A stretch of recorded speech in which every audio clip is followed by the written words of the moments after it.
Now let's look at indating a component or two on a couple of these structures. Let's start with this first component. And we can just select the date here via the user form.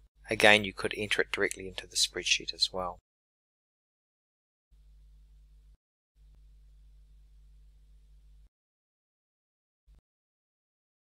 Now we can do the same again for another component on a different structure. You can see how we can deal with different structures at the same time.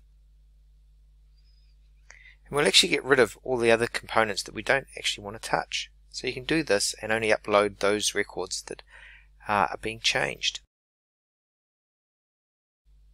And we simply upload the changes.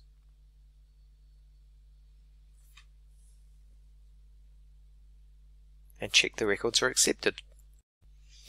Now we can download these structures just to check the data in them again.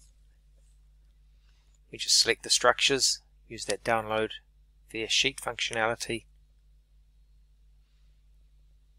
And you'll see the structures come back, and if we scroll to the right, we'll see the indated components.